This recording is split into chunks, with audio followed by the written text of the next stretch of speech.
2026ல மட்டுமல்ல 2031லையும் 36லையும் வந்து திமுக தான் வந்து ஆட்சி அமைக்கும் அப்படின்னு சொல்லி தமிழ்நாடு முதலமைச்சர் சொல்லியிருக்காரு. அது அவருடைய கனவு. ஏன்னா நிச்சயம் வரப்போகிறது இல்லைங்கிறது அவர் தெரிஞ்சு அதனால் ஏதோ பேசுகிறாரு. ஏன்னா இது வந்து இந்த தமிழ்நாட்டு மக்கள் இன்றைக்கு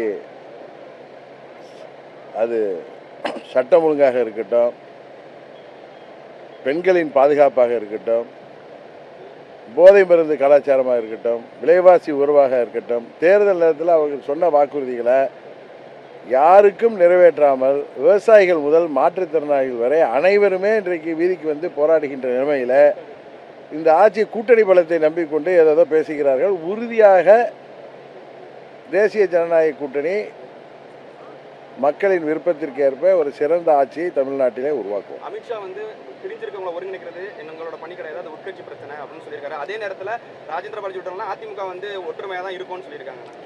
அது அதிமுக ஒற்றுமையை பற்றி அவர் பேசுகிறாரு. நீங்கள் பிரிஞ்சிருக்கிறவங்கன்னா யாரை பற்றி கேட்குறீங்கன்னு எனக்கு தெரியல. நாங்கள் இல்லைங்க இல்லை, நான் மற்றவர்களை பற்றி பேசுவது நாகரிகமாக இருக்காது. அம்மா மக்கள் முன்னேற்ற கழகம் என்கிற இயக்கம் அம்மாவின் கொள்கையை தொடர்ந்து கொண்டு சொல்கிற இயக்கமாக 8 ஆண்டுகள் செயல்பட்டு வருகிறது. எங்களுக்கென்று தனி கட்சி, தனி சின்னம், தனி கொடியோடு செயல்பட்டு வருகிறோம். இன்றைக்கு தேசிய ஜனநாயக கூட்டணியில் நாங்கள் இடம்பெற்றிருக்கிறோம்.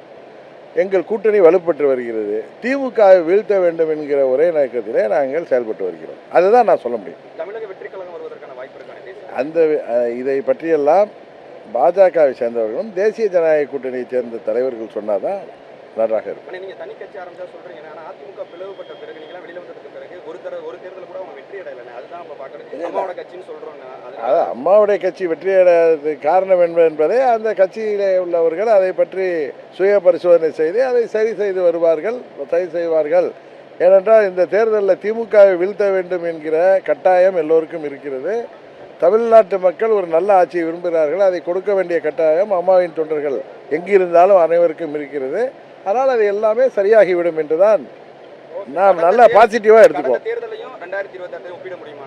ஏற்கனவே இப்போ முடிஞ்ச தேர்தலையும் 2026 முடிஞ்சதுன்னா 24 இல்லை, 19, 21, 24 எல்லாம் திமுக வெற்றி பெற்றார்கள். ஆனால் 26ல் உறுதியாக அவர்கள் தோல்வியை சந்திப்பார்கள்.